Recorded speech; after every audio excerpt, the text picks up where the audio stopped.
Hello, Mama-san. Hello, how are you? I'm okay. I'm actually going to teach from my office today. Okay. It's a little bit easier for me that way. So Yeah. Well, did you have a lot of people come to the chapel? I had people, two very nice people, Ami Lashevsky and his wife. And so if they come today, they're going to be in my office. That's it. Yeah. That's the end of the story. How are you doing? How are you doing, Mama? I'm fine. I'm very happy. Are you still happy? I'm very happy. Are you kidding? I'm thrilled. Yeah. I can't wait for those stupid court things to be thrown out, all of them. It's look, but from what I've been reading, Jared Kushner and what's her name? Ivanka. No, Melania. Melania have been telling him to concede. Like, just stop it. But then on the other hand, they said that Jared is also encouraging him to have rallies to tell people to protest. It's ridiculous. Look, he can protest all he wants. Yeah, it doesn't matter. It's done. Yep, put a fork in him. Okay. He's done. Stick a fork in him. It's done. Yeah, it's the end. Hold on, so we're going to sit right here, guys. That's fine. If it's only us, it's right here. And if you want to, I'm fine with you here, but if you want to go further back, you can sit wherever you want. You can use a couch, you can sit here. I figure we're comfortable. I'm just not wearing a mask. That's the only thing. It's Hamish. Yeah, and I'm going to be looking at the screen, so, okay? How would you know if we want to speak? Don't worry. I have eyes in the back of my mind, of my head. That's what I tell my dog, Moose. Your dog is Moose? My dog's name is Moose, and he knows that I have eyes in the back of my mind now, of my head now. Carol, he's closer, like, again. Yeah, so you better get them cut because I'm not coming. We have to get him super. I'm just healing now. Yeah, hold on one second. This is for you. And this is for Annie. Okay, for you. Hi, Myra. Hello, Rabbi. How are you doing? Good. How purple do I look? I don't know why I look purple. I think it's the light and the camera that I'm using. I look like purple. It's all the makeup you put on. It's all the makeup. Hi, Nancy. So I have my sources right here, Nancy. I can do the sources, so thank you. But you're still going to read. You know that, right? Thank you. Where are my sources? Hold on. Yeah, here are my sources. Just let me make sure that we're streaming on Facebook and on the live stream here. Oh yeah, so I have my sources right here, Nancy. I can do the sources, so thank you. But you're still going to read. You know that.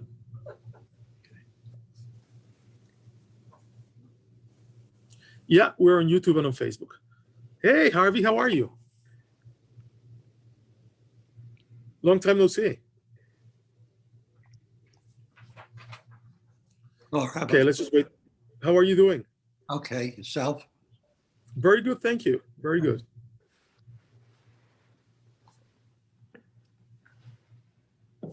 Okay.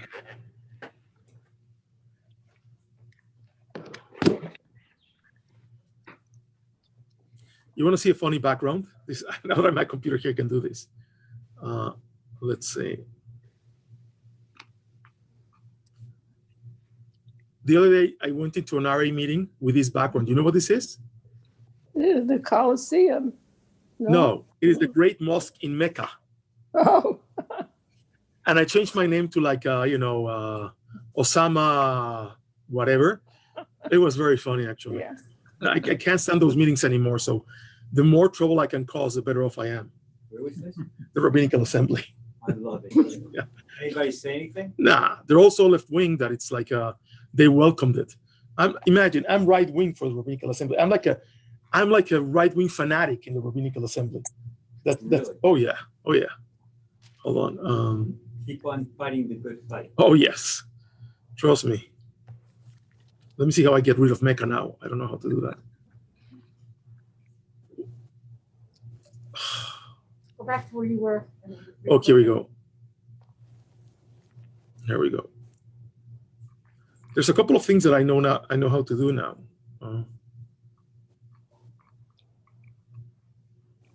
Oh, nice. Oh, adorable. Hi, Carol. Pigs fly. Hi. How are you, Myra? This Is would be Ari good for teaching Purim, you right? this stuff? This looks like an Ari kind of thing, right? Who do you think taught me this? Yesterday night we were in a family Yeah, of Zoom, course. Who else? and I was Well. actually trying. Somehow I got the face of a nougat. I was in a chicken nougat, and for the entire Zoom meeting, I couldn't get out the chicken nougat. It was very funny. There's a couple of things that I know now. I know how to do now. Okay, let me This get is what Ari does in her spare time. Oh, nice. Rabbi, after Minyan Oh, this Lord. morning, Hi, Carol. Zoom had Hi. an How are you, Myra? This Is would be Ari good for teaching Purim, you right? this stuff? This looks like Harvey, an what do you Ari say? kind of thing. after Minyan this Who do you morning. think taught me this? Canceling Yesterday night, out of Yeah, Zoom. of course. Who else? It And I had was an actually upgrade trying. to 5.0. Somehow I got the face of a Hold on nougat. for a second. I have something going on here that I and for the entire Zoom meeting, I couldn't get out the chicken nougat. It was very funny. Oh, there we go. You Sorry. also Now it's. you have Facebook on. What did you so say, we're Harvey? I'm hearing sorry. I said that after Minyan this morning, in getting out of Zoom, they had an upgrade to 5.0. I don't know Oh, if it happened by you, but it happened by me. Every time I do a Zoom upgrade, something happens. Like nobody can sign. Like the last time is that when we can no longer have meetings without passwords, right? So I don't know what they're going to do this time. So I'm actually every time I hear that, I shake, I tremble. Okay, so let's get going with today's parsha, which is actually a very interesting Torah portion. I'm in my office, that I still have some people in my office, so we have the hybrid model going on. But I'm much more comfortable here than in the chapel, so this should be pretty good for all of us. So are you going to put the text up on your screen, or do I need to look at it on? You need to have the another Chumash. I'm not device? going to put the Chumash out on my screen. Okay, I don't have a just- Chumash, but I downloaded. I sent an email with a text a couple of I like have 15 it. I minutes ago. downloaded. Okay, Yeah, I got it. and so we have with Parashat Hayei Sara, which is a very interesting. I mean, all of these Torah portions are actually monumental. They're absolutely gorgeous, and they're absolutely unbelievable when it comes to the stuff that appears in them. The first thing I want to tell you is I think every year I begin by saying the same thing, which is that you have to put this in context, right? The last thing that happened last week is that Abraham is about to sacrifice Isaac. And after that happens, then the Torah says, Abraham comes down from the mountain. Actually, I want us to look at that together, because you cannot read Hayei Sara without looking at the end of the text from last week, okay? Go to page 121 of your Chumash. And look on page 121, look at verse 15, right? This is in the middle of the Akedah. The angel of the Lord called to Abraham a second time from heaven and said, "By myself I swear, the Lord declares, because you have done this and have not withheld your son, your favored one, I will bestow my blessing upon you and make your descendants as numerous as the stars of heaven and the sands of the seashore. And your descendants shall seize the gates of their foes. All the nations of the earth shall bless themselves by your descendants, because you have obeyed my command." Abraham then returned to his servants, and they departed together for Beersheba. And Abraham stayed in Beersheba. So this is clear. Isaac does not make it down from that mountain. So every year I begin the same way, because we cannot begin Hayei Sara without understanding the end of Vayera. I don't know where Isaac is. I mean, we can spend months speculating where he may be. I personally think he goes and hides with Hagar and Ishmael in Ber Lechai Roi. If you ask people that are more to my right theologically, they will tell you, and traditionally we believe he went to the yeshiva of Shem and Eber, and he went to study at the yeshiva, which is like a crazy thing, right? Because there were no yeshivot at that time, but whatever. Let's just ignore completely the historical context. But the one true thing we know from the text is that Isaac does not make it back from the mountain. And he certainly was not killed. He was alive. And the other thing we know is that Abraham actually goes down, goes to his servants, and goes back to Beersheba. And remember that, because there's a Rashi that makes this very confusing. Okay, Rashi makes it seem like Sarah found out about the Akedah while Abraham was still over there or on the way, and she finds out with Abraham being there. I all my life believe that she finds out about the Akedah when Abraham shows up to the door and tells her what he did, and she just dies. Who wouldn't? Right? Okay. So, what? Yeah, I mean, if you don't die from your husband telling you, by the way, the way I envision this, I don't know if you watch The Shining with Jack Nicholson, and there's this very famous phrase, "Honey, I'm home." When he's like, that's exactly the way I envision Abraham telling Sarah he's home. Right? He just did something reprehensible, and he knows it. Okay, and he knows it. The reason why he leaves the servants down there when he goes up to the mountain is because he wants no witnesses. So he knows it. So now he has to be confronted by his wife, and that's never an easy thing to do. Yes. So I don't understand. What was the reprehensible thing? What was the reprehensible thing? He Yeah. tried to kill his son. No, God said, do this. Okay, so let me ask you a question. So Do you do everything that God tells you to do? I'm not Abraham. But you're a human being, right? I'm not Abraham. But this is the same guy. We are saying that. But here's the thing. This is the same guy that argued with God about people in Sodom that he never met. Right? Same person. Maybe not. I don't know. But I think it's the same person. Same person that argues with God. How can you do such a thing? Maybe there's 10 righteous people, right? This is the same guy that now goes without thinking about it twice, is going to kill his son. But then he doesn't. But he doesn't. Okay, so then. But he almost did. But he did. Right, but it's reprehensible that he thought about doing it. He was there. If the angel didn't stop him, Annie, Who are we to judge? oh, we can judge. Oh, yes. We are the Jewish people. This reminds me of the story, right? When people go to the restaurant and they take the wine, right? And they go like, oh, they have legs. It's so good. Yeah. It's all BS. Nobody understands what they're doing. They don't know what they're doing. And then they go like, it's like, that's why I don't judge wine and I don't judge people. But Abraham, we judge, okay? Because you don't stand up to God and then you're about to kill your son. This makes no sense whatsoever. Yeah, ultimately kill him. No, however, that book that I quoted last time by Shalom Spiegel, The Last Trial, Shalom Spiegel writes that in the Ashkenazic tradition, some rabbis believe that he actually killed Isaac. Because Isaac actually, how could Isaac run a better fate than our children that were being massacred by the Crusaders, that were killed and slaughtered and hung, right? So it was a comforting text. And by the way, in Ashkenaz, parents felt miserable that they couldn't protect their children. I know. I think, did he kill him because the tension between the two of them in later life with the son, knowing that his father had fully intended to kill him, the relationship between the two could have been destroyed forever. What relationship? There you go. There is no relationship. So anyway, Abraham knows whether he does it or not. He knows he was going to do something horrible. Okay, that's for sure. Okay, Yeah. Let's go to the text now. So let's start the Parashat, right? Page 127. Sarah's lifetime, the span of Sarah's life came to 127 years. By the way, that's not what the Hebrew says, right? Look at the Hebrew. Vayu Hayei Sara 100 shana, ve'ezrim shana, ve'sheva shanim, shnei Hayei Sara. Right? So the text doesn't tell you 127 years. The text in Hebrew says the years of Sarah were 100 years and 20 years and 7 years. So it keeps doing an increment of years, separating them by commas, right? Instead of telling you 127, it goes 120 and 7. This is not the normal way of counting years, right? We're going to read in a second what Rashi says. I think it's a very important commentary on the text. But from here, you should derive that there's something happening in this text, which is not the normal way in which we count the years of the life of a person. We don't do it anywhere else but here, right? I mean, it happens in other times in the Torah, but in the text that we're looking at right now, in the life of Abraham and Sarah, it happens here and it's puzzling, okay? Now, what else? Sarah died in Kiryat Arba, now Hebron, in the land of Canaan. And Abraham proceeded to mourn for Sarah and to bewail her. Then Abraham rose from beside his dead and spoke to the Hittites, saying, I am a resident alien among you. Sell me a burial site among you, that I may remove my dead for burial.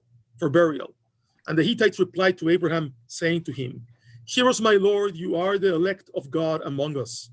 Bury your dead in the choicest of our burial places. None of us will withhold his burial place from you for burying your dead." Thereupon Abraham bowed low to the people of the land, the Hittites, and he said to them, "If it is your wish that I remove my dead for burial, you must agree to intercede for me with Ephron, son of Zohar. Let him sell me the cave of Machpelah that he owns, which is at the edge of his land. Let him sell it to me at the full price for a burial site in your midst." Ephron was present among the Hittites. So Ephron the Hittite answered Abraham in the hearing of the Hittites, all who entered the gate of his town, saying, "Now, my Lord, hear me. I give you the field, and I give you the cave that is in it. I give it to you in the presence of my people. Bury your dead." Then Abraham bowed low before the people of the land and spoke to Ephron in the hearing of the people of the land, saying, "If only you would hear me out. Let me pay the price of the land. Accept it from me, that I may bury my dead there." And Ephron replied to Abraham, saying to him, "My Lord, do hear me. A piece of land worth 400 shekels of silver. What is that between you and me? Go and bury your dead." Abraham accepted Ephron's terms. Abraham paid out to Ephron the money that he had named in the hearing of the Hittites, 400 shekel of silver at the going merchant's rate. So what just happened? What just happened is that Abraham shows up saying, "Look, I want to bury my wife here, but you need to give me a piece of land." And the Hittites go to Ephron, who was the head of the Hittites, and this is unraveling in like a town hall meeting, right? Or in like city council where he's sitting in holding court, Ephron. And Abraham says to him, "Sell me a piece of land." And allegedly, Ephron doesn't want to sell him the land. He just wants to give it to him. But Abraham actually argues that he sells him the land. And of course, traditionally, we understand that Abraham wanted to make sure that future generations knew that this land really belongs to us, right? That he actually paid for it, because we don't want any doubt to be casted upon the idea that Sarah is buried on a land that doesn't belong to us. And so they agree on 400 shekels. Abraham pays him. The land goes to Abraham, and that's where we are. Any questions about this text, which is actually, it's actually puzzling text in many aspects, right? Hebron until today is perhaps one of the most contested spots in the land of Israel beyond the Temple Mount. And if you've ever been to Hebron, if you've been to the Marat Machpelah, to the Cave of the Patriarchs, which I have been, and Carol, you were with me once when we were there. It is really an unbelievable thing to witness, right? First of all, the cave is underground, and on top of the cave, you now have what seems to be the structure of a church, which has served as a church, it served as a mosque, and it served as a synagogue. And you have the alcove of Isaac, the alcove of Jacob, and the alcove of Abraham. And the alcove of Isaac, we can no longer pray in it because it was given to the Muslims as a mosque.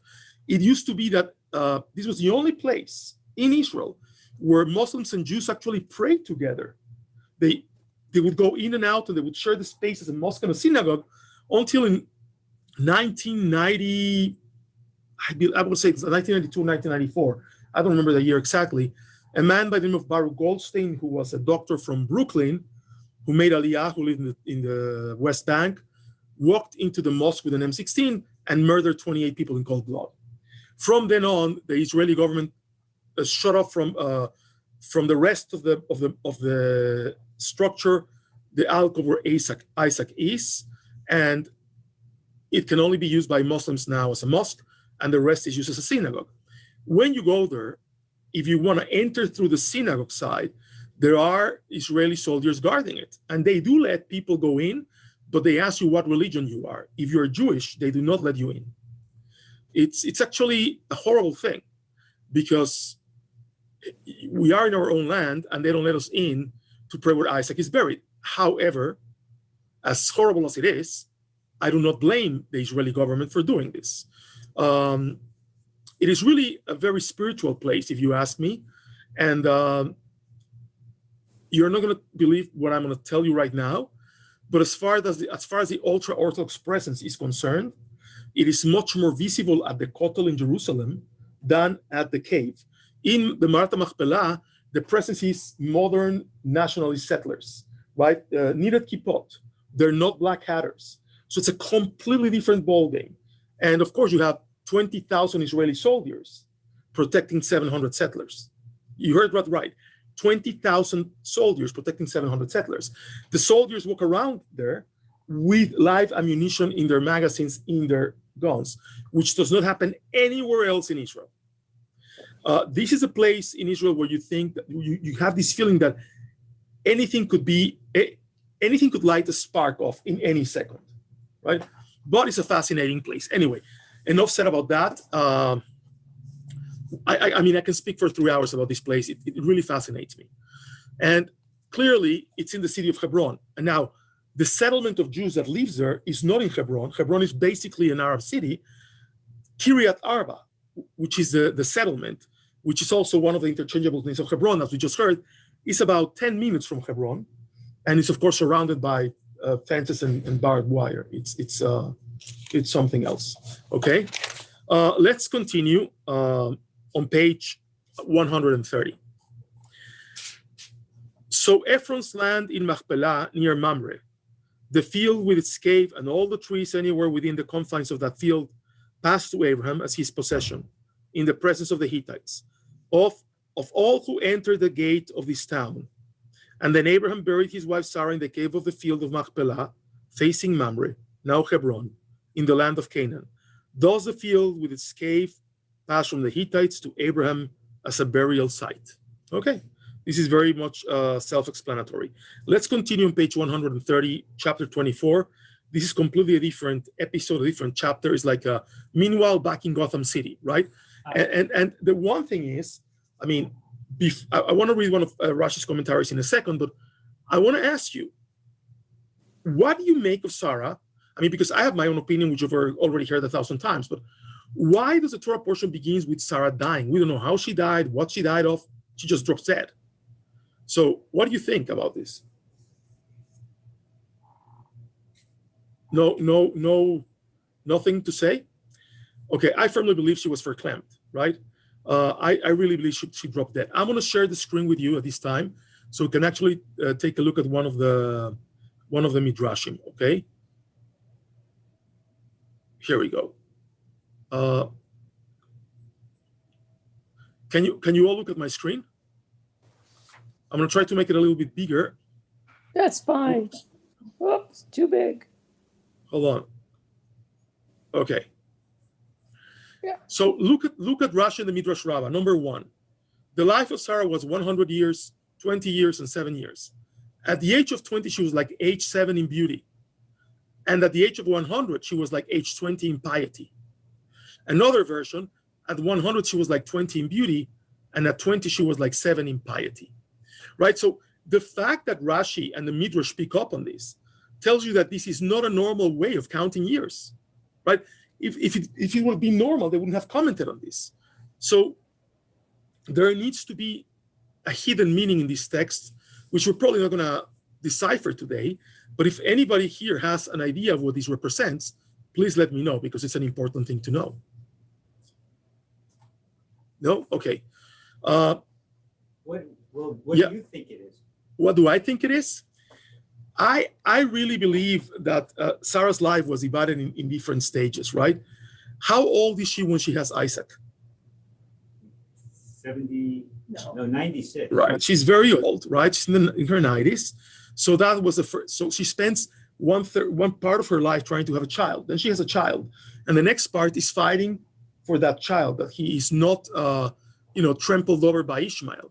And then the next part is like living in anguish with what Abraham is going to do, because Abraham was completely unpredictable. So I believe that not only is speaking about the stages of Sarah's life, but it's speaking about different stages in the life of Abraham and Sarah together as a family with their children. I know that not all of the ages match exactly what they went through at the times they did, but I really believe it's trying to tell us a deeper metaphor, right? The life of a person changes. Nobody remains the same after a certain amount of years. Look, my life was literally a different life until I left Mexico when I was 23. I got married and I left Mexico, right? By now, I have spent the same amount of time outside that I spent living in Mexico. So it's very funny when I say I'm Mexican, I'm equally as American as I'm Mexican, because half my life has been here, half my life has been there. Can you explain the second half of that thing when they say, of that midrash, when they say another version of 100, she was like 20 in beauty, and at 20, she was like 7 in piety. Meaning, how pious are you at 7? well, you're not pious, but you're pure and innocent. And remember this: if Sara was something, she was not innocent. Okay, I mean, so this is the thrust here. They know what they're dealing with. Sara was a very complicated person. Sara was, all of these stories about how beautiful she was, how compassionate she was. She literally sent a baby to his death. So I don't really know how compassionate she could have been. So they're trying to soften it up. How did she do that? She sent Ishmael and Hagar to die. Again, they didn't die, but she didn't know they're not gonna die. She sent them out. She said to Abraham, "Get rid of them, because that child is trying to whatever, right? Whatever he was doing to Isaac, we don't know what he was doing, but I mean, what could have he been doing to Isaac? As a matter of fact, I don't think he had to do anything to Isaac. He was just born first, and the firstborn is the firstborn. there you go. Okay, there you go. So that's what the Midrash is trying to do. Now, let's look at the second Midrash. Comes from Midrash Agadol. Why does the Torah split up the tally of years into 3 parts? 100 years, 20 years, and 7 years. To tell us that every day of her life was the equivalent of them all. At the age of 100 years, she was like age 20 in strength. At the age 20, she was like age 7 in modesty and purity. See, you see that, Ami? At age 7, she was like age 20 in intelligence. And at age 20, she was like age 100 in righteousness. By the way, the Midrash, it's almost like the Mishnah in a way, right? Which it's an oral tradition. So all of these different Midrashim kept just getting mixed up. I'll give you a good example of how Midrashim get mixed up. There's a very famous Midrash of why God redeemed the Jewish people from Egypt. There's one that says, because we didn't change 3 things: our language, our clothing, and our names. There's another one that says, because we never stopped doing Brit Milah, because we never changed our language, and because we never changed our names. So there's always a variation. But it's in essence, it's the same idea. The variation changes because of the context of the rabbi that's quoting the Midrash and the age at the time when it gets requoted. Okay. What does it mean? What does it mean in the last sentence that you read in the second Midrash? At age 20, she was like age 100 in righteousness. Is that supposed to be good or bad? I can give you interpretations in both directions. So there you go. I mean, give it to us. I want to hear it, please. Well, but when you're 100, you've done many things. It's a question: you become more righteous as you get older, or less righteous because you've had more opportunities to do things that are not particularly righteous. And most of us do certain things in the course of a lifetime that's not good at some point. And I would say that at 20, a person is probably more innocent than they are at age 100. However, I could also see that people who will devote themselves to trying to improve their lives and so on by 100 might be much more than at age 20. So you can interpret it either way. Right. By the way, can everybody hear me and understand me with a mask on? Yes. Okay. So Yes. I believe, I'm going to wear it because I have people in my office and I want to make sure we're all good. So I believe it's ambiguous. It's ambiguous for a reason, right? Midrash is always ambiguous for a reason. So I can tell you, I believe that the older people get, the more cynical they get, right? Which is another way of saying what you just said. So the more you know about life, the more either the more righteous or the less righteous you become. There's no in between. It doesn't stay the same. Okay, number 3.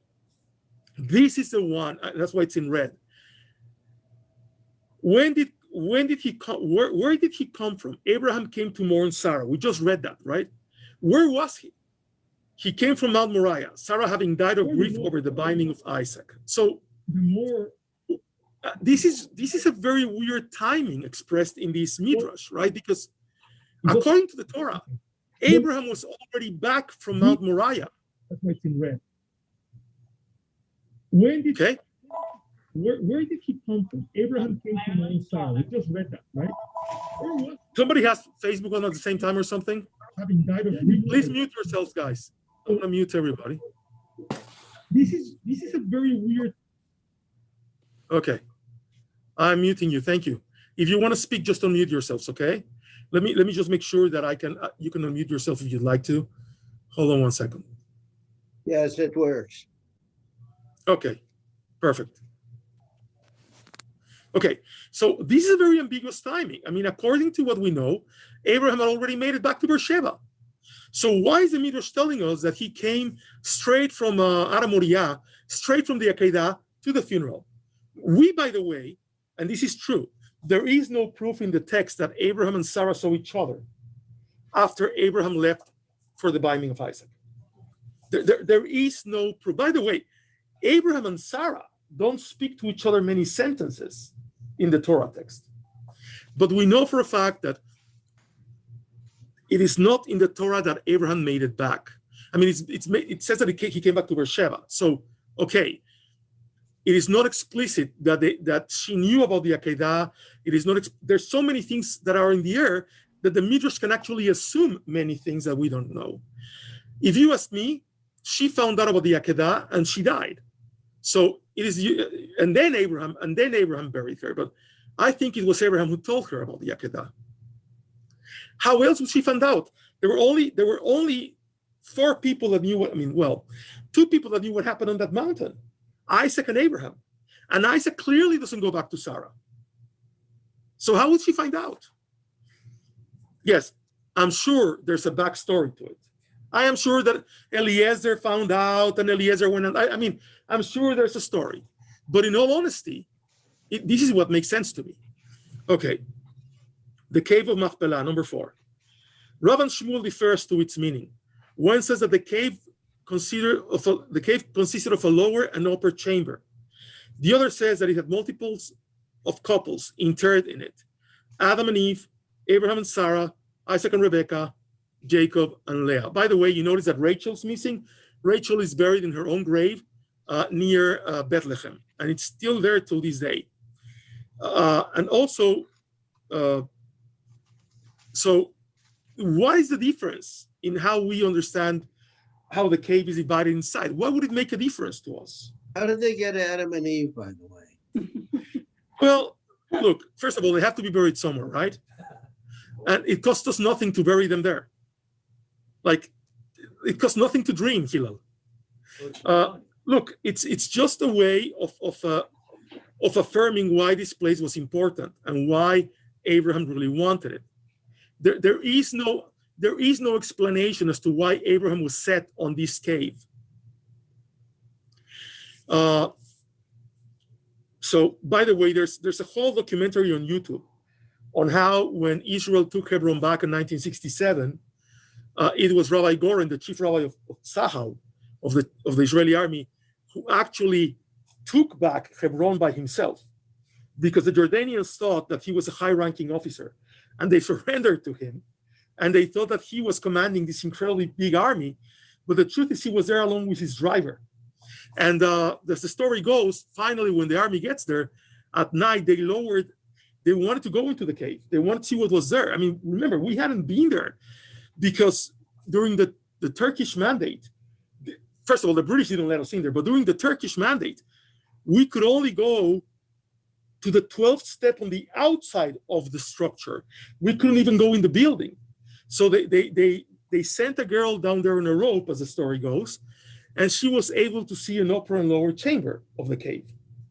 So I believe, like Rav says, that the cave was divided just into chambers. And then those chambers were subdivided in different other chambers, which we divided later. That was not the natural way in which the cave was. Okay, let's now go back to the text. I'm going to stop the share. Okay, we're all back now. And let's go to chapter 24. Can somebody, Nancy, could you help me with reading chapter 24, please?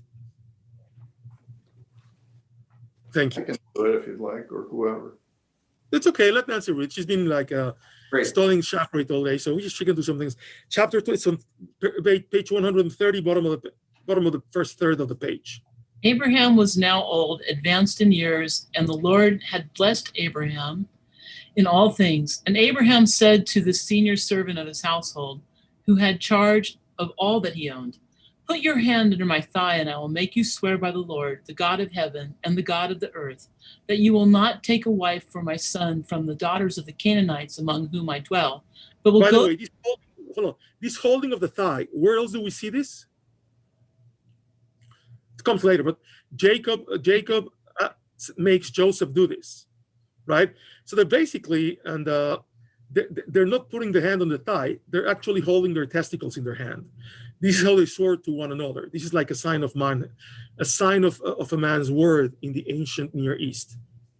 Okay. Yes. Okay. Among whom I dwell, but will go to the land of my birth and get a wife for my son Isaac. And the servant said to him, "What if the woman does not consent to follow me to this land? Shall I then take your son back to the land from which you came?" Abraham answered him, on no account must you take my son back there. The Lord, the God of heaven, who took me from my father's house and from my native land, who promised me on oath, saying, "I will assign this land to your offspring," he will send his angel before you, and you will get a wife for my son from there. Okay, so by the way, this is a very often overlooked part of the text, which I think is phenomenal, right? Abraham is saying there's no turning back.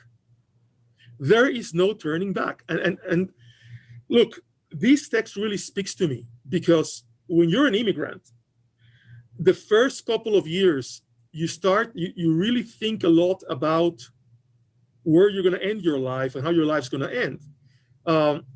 When I first got to Las Vegas, in my mind, there was no way I was going to be buried in Las Vegas. I had to be taken back to Mexico when I died, right? If you ask me now, after all these years, there is no turning back. I didn't come here to go back, right? I know it sounds easy, right? It is said easy, oh, I'm not going back. But for you to really understand that you're not going back, that this is your home now, it's not such an easy thing to get, right? It really has to come with time. And for Abraham to be able to say it like that takes tremendous, tremendous conviction of who he is and what God wants from him. So this is not one of the traditional tests of Abraham, but to me, it's also kind of like a test. The fact that he doesn't want to go back to the land of idolatry is a very important test for Abraham. Okay. Yes. Where did Isaac come from? I mean, Isaac never came down from the mountain. Right. All of a sudden, the next thing we know is that we're looking for a wife. Right. So for Isaac. Right. So first of all, we don't know right now where he is. The text has not told us. And Isaac, for all we know, I keep telling you, I think he's in Berlechai Roi. I think he is with Ishmael and Hagar. I think he's hiding there. I think it's a safe place for him. Look, by the way, if you are Isaac, right, and your father just tried to kill you, and your mother did nothing to stop it, who's completely overbearing, who's a little how old was he at that time? Isaac? 30-ish. 30-ish, right? We have all of these interpretations. Like, by normal count, he's in his 30s. By the way, and another idea, another thing that happens with the Akedah, the similarity with the story of Jesus is tremendously uncanny. If you look at the Haftorah we read last week, the Haftorah we read last week is about literally a child being resurrected, right? So this is a common myth. The killing of a child by a father to serve God is a common myth in the ancient Near East. So really, Isaac is beginning to figure out, like, whoo, I beat a bullet. Right? So he doesn't want to go back at all. But why to the people who were not treating him well in the first place? No, Hagar and Ishmael never mistreated them. Hagar and Ishmael were mistreated by Sara. Didn't Sarah say that they were mistreating? The word that the text uses is mesachek. Ishmael was playing with Isaac. And the rabbis interpret that because the rabbis ask, what could he have done that was so horrible? Lesachek, they said, in a sexual way. Look, I think it's ridiculous. I think he just didn't want them around because, like you said, he was the firstborn. So all of these ideas are going around in this text. You can note this one parsha isolated from the other one. But let's go on reading because it gets even better. Something just struck me, if I may ask a question, and that is Sure. when they send back to another country where they came from, somebody came from here, the father, Abraham, to get a wife for a child. You understand they want family and so on. There's a familial connection, and I get that. But you're bringing back a woman to get married to. They don't speak the same language. They can't communicate. Well, and in Near East in particular, that kind of distance, they don't have that in common. So what do they? I mean, what kind of marriage is this? Well, first of all, an arranged marriage is an arranged marriage, even if they speak the language. But first of all, why do you think they don't speak the same language, Sheila? They're part of the same family. So what? They're in different parts. Geographically, they're in different parts, which are quite a distance in those days. And right. And each little section, I mean, we know in history, each little section spoke different languages. It's an interesting question. I've never really thought about the language barrier. But in the Torah, they seem to have no problem communicating with one another, right? So that's why that never rung an alarm in my brain. I mean, they may have brought along an interpreter as they travel or something of that kind. I don't know. That could be. Or Eliezer maybe spoke all the languages. Eliezer's quite a wonder boy. But you see, here the thing is, one of the things that you can actually learn from this is that Abraham truly had tremendous love for Isaac, right? And by the way, Isaac is not the type of person that can do things by himself or for himself. Things have to be constantly done for him. He will not succeed in finding a wife for himself. He's got not PTSD. He's a what? He's got PTSD. He's got something. Okay, I don't know what it is, but he cannot just go out and do whatever he wants. He's a different type of person. That's putting it in a very nice way because he's a patriarch, and I don't want to be on Facebook saying something else. Okay, so let's now I want to skip ahead because we don't have a lot of time. I want to come back. Okay, I'm going to skip the whole part where he meets Rebecca, where Eliezer goes and gets Rebecca. So I want to come back to the kind of like the end of the story. 1 second. Here we go. Let's go to chapter 25. It's page 139. 139. Almost there. Okay. Abraham took another wife whose name was Keturah. She bore him. Stop right there. By the way, Keturah, according to the rabbis and according to Rashi, was Hagar. So he was just waiting for Sara to die to go marry the one that he really loved. I mean, I hate to put it in those terms, and I know I sound like a crazy madman when I say that type of thing, but it's the truth. Okay? She bore him Zimran, Jokshan, Medan, Midian, Ishbak, and Shua. Jokshan begot Sheba and Dedan. The descendants of Dedan were the Asherim, the Letushim, and the Lumamim. The descendants of the Midian were Ephah, Epher, Enoch, Abida, and Eldah. All these were descendants of Keturah. Abraham willed all that he owned to Isaac. But to Abraham's sons, by concubines, Abraham gave gifts while he was still living. And he sent them away from his son Isaac eastward to the land of the east. This was the total span of Abraham's life, 175 years. Right, by the way, and notice the contrast. This is just told to us in the way you just tell the normal years of a person, right? 170 years, that's it, 75. It also says that he had concubines. Well, excuse me? Were Keturah's sons concubines? The sons of a concubine? No, those children are the sons of the wife of Abraham. So they didn't get anything because Isaac gets almost everything. All that he owned. Yes. The sons of his concubine. But the sons of the concubines got gifts while he was living, but the sons of Keturah got nothing. According to the text, but I'm sure they did pretty well too. Yeah. Yeah, I'm just. Trust me, he loved her. So, okay. And Abraham breathed his last, dying at a good ripe age, old and contented, and he was gathered to his kin.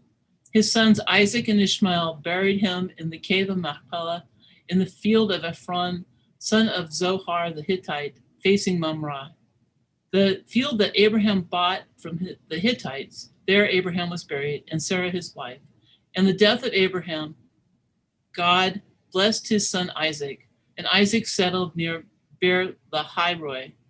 There you go. Why don't they mention the other sons at the funeral, at the burying? Okay, because it was only I believe, right, that the relevance to the story is given to it only by Ishmael and Isaac's relationship. This is introduced in the text to let you know that Ishmael and Isaac actually made it out of this relationship intact. As a matter of fact, I'm going to share something with you right now. Hold on one second. I'm going to share the screen. Look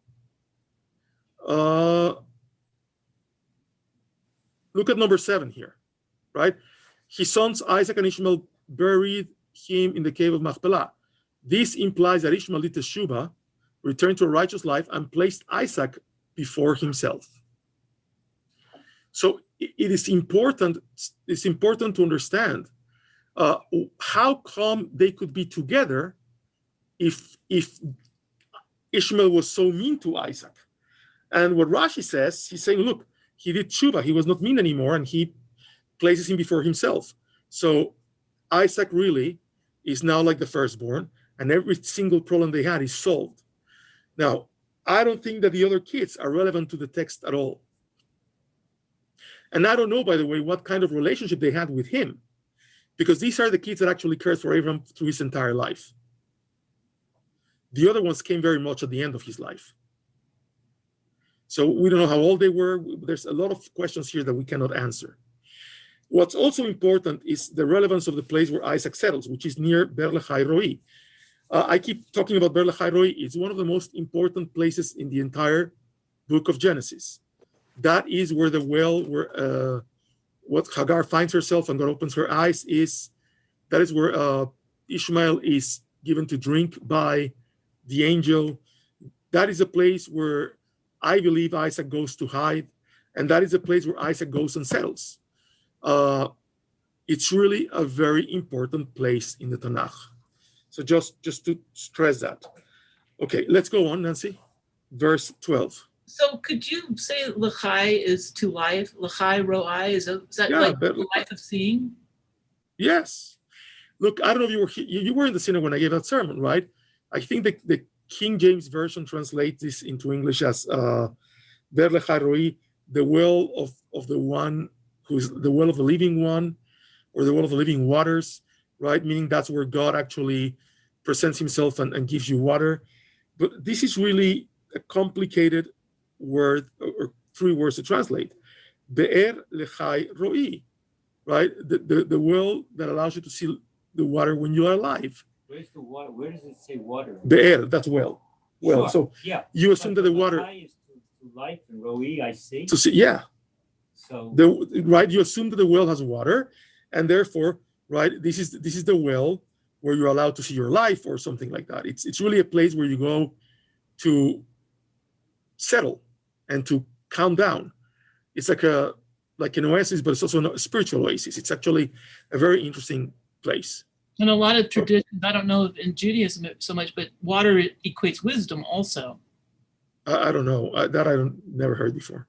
Okay. Water equates life. I mean, water, without water in those days, you die. Did you say when you're in the, water, without the I water? mean, without water today, you die too. But then you didn't have the salinization plants, so they have to be near a well. Okay, let's go on reading, please. Verse, This is the line of Ishmael, Abraham's son, whom Hagar the Egyptian, Sarah's slave, bore to Abraham. These are the names of the sons of Ishmael by their names in the order of their birth. Nebaioth, the first son of Ishmael, Kedar, Adbil, Mibsam, Mishma, Duma, Masa, Hadad, Tima, Getur, Naphish, and Kedba. These are the sons of Ishmael, and these are their names by their villages and by their encampments. 12 chieftains of as many tribes. Right. So how many? 12 tribes, right? 12 tribes. Ishmael also has 12 tribes. This is very interesting. Okay. These were the How years. about the description of Hagar here, where it makes a point of saying she was a slave to Sarah? Yeah. It's as if they're trying to downplay her and make her seem real second class. They didn't have to say that. No. What did it add to the description? Throughout the text, there's a give and take on how we describe Hagar and who she was. And it's a tremendous conflict, right? Because as far as Rashi tells us, she was an Egyptian princess. She was the daughter of Pharaoh. That doesn't say that she was not a slave to Sarah, but why rub it in? They rub it in for a reason. They want Isaac's line to be the one that is the one. Isaac was not born of a slave. Why do they keep switching her name? At one point earlier on, they call her Keturah, then they've gone back to calling her Hagar, the Egyptian again. Are you sure? First of all, that's a fascinating question. I think that the name is changed because it's a different source. It's a different source who wrote that part of the Torah. It's a different hand. And remember, many of the different sources in the Torah write the story the way they understand the story because of where the context where they are and who they are. So the people who write the story of the golden calf are the priests from Shiloh who wanted to completely make Aaron look like an idiot. I wonder if at the beginning of the Torah portion, right, we talked about the different stages of Sarah's life and how it was very distinctly set out. But if you look at the same thing, you kind of have the same thing going on with Hagar. You have Hagar, the Egyptian, the Sarah's slave, who bore Ishmael. But then you also have Keturah, the wife of Abraham, who gave birth to all these sons, who also were given something in the lineage, right? This stuff was passed down to them Right. as well. I get what you're saying. So sometimes people change their names, right? It's funny. I always make fun of rabbinical students who change their names from it's like if I start using my Hebrew name, Pinchas, right? I mean, it's fine, but I am who I am. So I heard somebody describe it as casting off the slave name. And in this case, it's really casting off the slave name, right? She's no longer Hagar, she's Keturah. It's a different life for her. So some people, when they find God and they turn black hatters and they go and they become Lubavitcher Hasidim, they change their names. They go from Roger to Raphael, or you know what I'm saying? But going back to like the very first line, the very first sentence, right? The Sarah's life was all in all these different parts. And what if you broke down this parsha? I'm sure somebody already has. Right. We're talking about Ishmael. Okay, these are all the different parts of Ishmael's life. These are all the different parts of Abraham's life. These are all the different parts of Hagar's life, right? Like, I'm with you. Okay. But I also think that the change of name is very significant of that. And it's a very telling fact of the different compartmentalizations of a person's life. Okay. Where are we? 17. These were the years of the life of Ishmael, 137 years. Then he breathed his last and died, and was gathered to his kin. They dwelt from Havilah by Shur, which is close to Egypt, all the way to Ashur. They camped alongside all their kinsmen. Okay, so this is where the parsha ends. I want to go back just a little bit here. Let's go to page 138. This is a whole story of Rivka being brought back into Sarah's tent. So this is a remarkable story too. So page 138, verse 61. Then Rebekah and her maids arose, mounted the camels, and followed the man. So the servant took Rebekah and went his way. Isaac had just come back from the vicinity of Ber Lachai Roi, for he was settled in the region of the Negev. And Isaac went out walking in the field toward evening, and, looking up, he saw camels approaching. Raising her eyes, Rebekah saw Isaac. She alighted from the camel and said to the servant, "Who is that man walking in the field toward us?" And the servant said, "That is my master." So she took her veil and covered herself. The servant told Isaac all the things he had done. Isaac then brought her into the tent of his mother Sarah, and he took Rebekah as his wife. Isaac loved her and thus found comfort after his mother's death. Okay, this scene is like really weird. And last year we read a midrash that was actually completely crazy. So I'm not gonna go into it right now. It's a midrash about what happens to Rivka's virginity and how she loses her virginity, and it's like a crazy story. What I want to concentrate on right now is like, first of all, she's spending all this time with Eliezer, and Eliezer tells Isaac everything he went through to bring Rebekah to him. And then he takes her into his mother's tent. He does not go into his tent, he goes into his mother's tent. And I'm going to share my screen and share that midrash with you, which I think is fascinating. Give me a second. Oh no, I think I closed it. Hold on. One moment. Why do I do these things?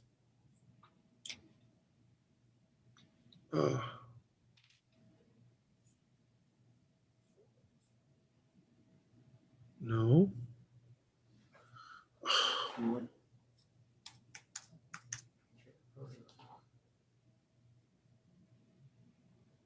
Oops, I don't know what I did. Do you guys have it there?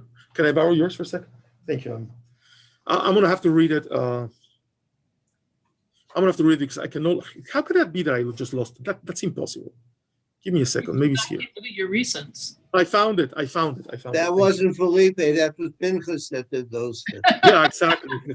That is for sure. Oh, that was Pinchas. Okay, I'm going to share the screen now. Now we have it here. Now I can live in peace. Okay, number 5. Isaac brought her into the tent of his mother Sara. This verse can also be punctuated. Isaac brought her into the tent, his mother Sara. Implied that when she came into the tent, she became in effect his mother Sara.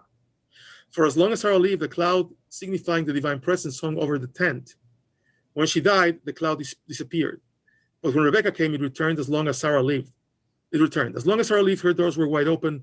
At her death, the open-handedness ceased. But when Rebekah came, it returned. As long as Sarah lived, there was a blessing on her dough, and the lamp used to burn from the evening of the Sabbath until the evening of the following Sabbath. When she died, these ceased, but when Rebekah came, they returned. This is a fascinating midrash. What exactly does it mean? First of all, at its face, like bring her into his mother's tent. Look, this is the head of the family. This is where the family making happens. But on the other hand, what the midrash is saying is like Isaac more than a wife needed a caretaker. Isaac, more than a wife, needed somebody who really watched over him. Yeah. He was incapable of watching over himself. He needed that divine cloud hanging over the tent to know that God was watching over him, his mother was watching over him, and that Rivka was going to have that motherly protection. You know, I don't need to tell you this, but there's a bunch of men around us that marry the spitting image of their mothers, right? They marry women just like their mothers because they miss them or whatever you want to, you know, they want to feel the same protection.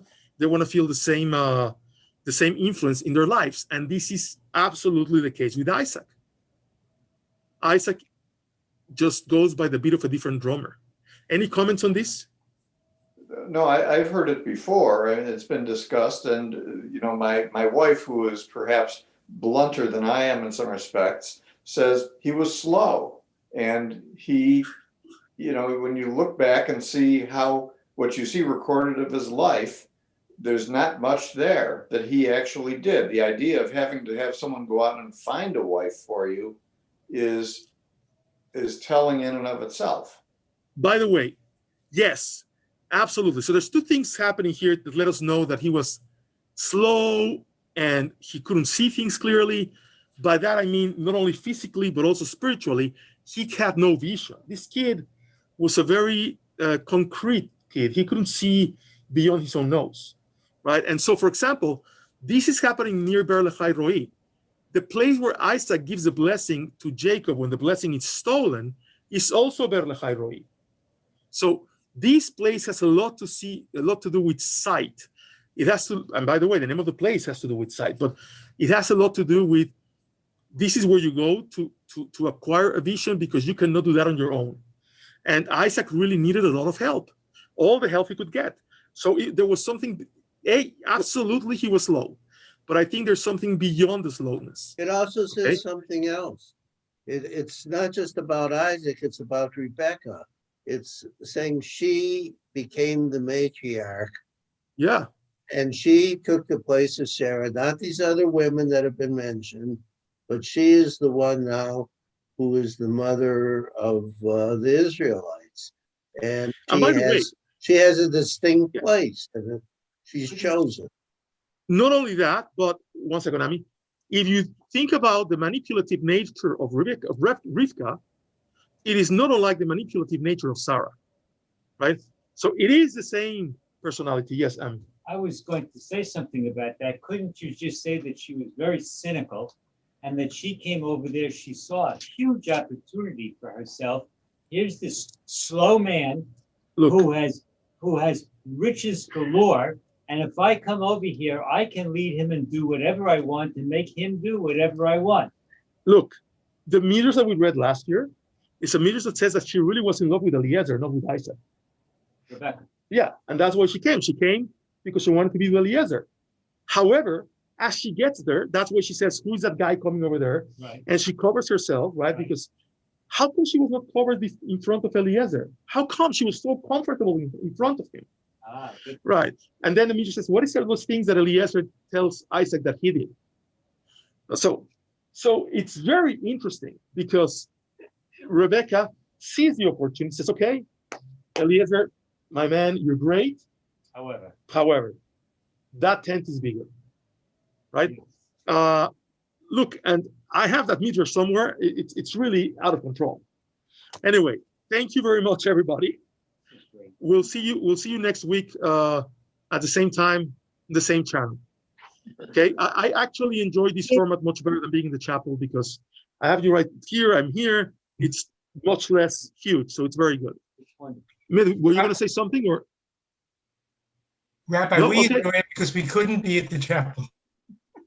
Okay. Bye. When are you guys coming back to Las Vegas at some point? We'll be back in Las Vegas in February, yeah. Okay. We'll be back in December if all is well. Okay, good. We'd love to have you guys back. I'll see you soon, everybody. Have a safe time and a good day. And ask him if there's a Talmud class tonight. Talmud class, there's no Talmud class, not yet. We will go back to it. It will come soon, I promise you. Okay. Okay. Thank you. Bye-bye. Bye. Bye.